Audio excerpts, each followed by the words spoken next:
Hey, gang, it's Pastor Roland Moss, that old history guy, with another episode of Weird News and Wacky History. A look behind the scenes at what's been happening through the years. Today's episode is called When the Civil War Got Strange. Enjoy.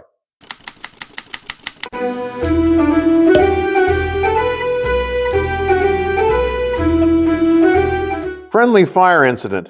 Few words can fill a military person's heart with such dread, with visions of artillery falling short, bombs dropped early, fumbled passwords, and itchy trigger fingers. But that's what happened on January 29, 1863, among Confederate forces. Well, sorta. A thick snowfall of 7-foot drifts made maneuvering and visibility difficult that morning, and that's when it happened. In the whiteout conditions, members of the 1st Texas and 4th Texas Infantry opened fire on the neighboring 5th Texas Infantry. Incensed at the unwarranted attack, the 5th Texas quickly snatched up weapons and returned fire. In the mounting confusion, the skirmish quickly turned on the 3rd Arkansas, who promptly surrendered before rolling onward. Now under the command of field officers with flags flying and bugles blowing, the Georgia Brigade was next attacked. But the Georgians stood fast, repulsing one attack before being overwhelmed.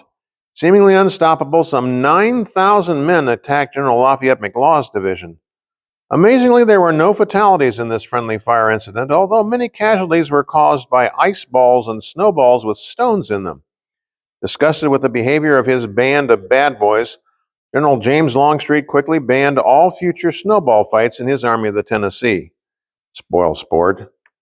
Here's a story from our geography desk. One doesn't study the Civil War long before realizing that many battles have two different names. The war's first major clash in 1861 took place at Manassas, also known as Bull Run. Out west, in April of 1862, opposing forces hammered each other at Shiloh, aka Pittsburgh Landing. And then there was that Maryland bloodbath in September of 1862 that occurred at Sharpsburg, better known as Antietam. So, what's the deal? Rebel troops mostly emerged from a rural or very small hamlet lifestyle. Quite familiar with the fields, woods, and streams of their home regions, they really perked up when marching through any sizable community. Consequently, they tended to name battles after nearby towns or buildings. Northern soldiers, meanwhile, hailed largely from urban and suburban areas. As they marched into rural states in the South, these city slickers were wowed by the precipitous Western Virginia mountains, the vast plantation fields of cotton and tobacco, and the pine scrub forests of Georgia. Hence, their tendency was to christen the battles they fought by natural features like rivers, creeks, and mountains. And since the Yankees were quite often the victors, their names were mostly better known today. But there was one, just one, Gettysburg, and that was more than enough. And while we're speaking of the Civil War, on February 25, 1863, a massive riverboat emerged from the darkness.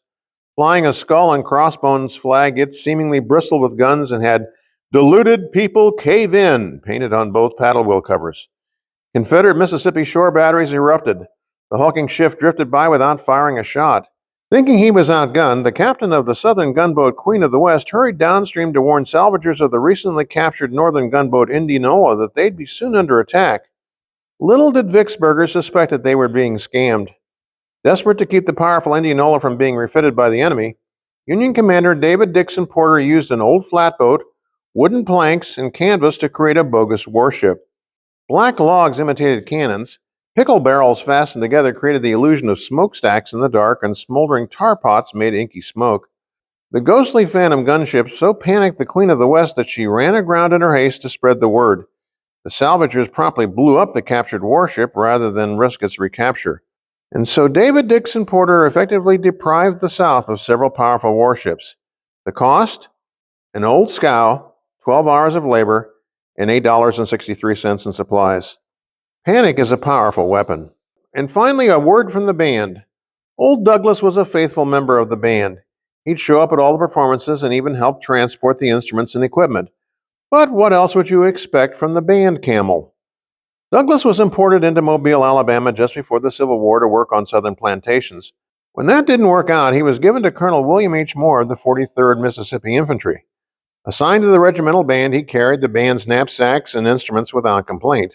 Although the horses detested him, he got along well with the troops. He saw service at the Battle of Iuka and Corinth before being cut off from escape at the Siege of Vicksburg. There, a Union sharpshooter drew a bead on the loyal mascot and shot him dead. So incensed were his soldier friends that 6 of the best Confederate snipers singled out and dispatched the Union marksmen. Douglas has his own grave marker in the Cedar Hill Cemetery in Vicksburg, where he rests as an honored fallen member of the regiment. Or maybe not. There's also whispered rumors that, cut off from supplies by Union troops, he tasted delicious roasted over an open fire. After all, camel does taste rather like tender beef or lamb. And that's about all the time we have for this episode of Weird News and Wacky History. A look throughout the years at what's been happening. I'm Pastor Roland Moss, that old history dude, hoping that all of your history may be just a little bit weird.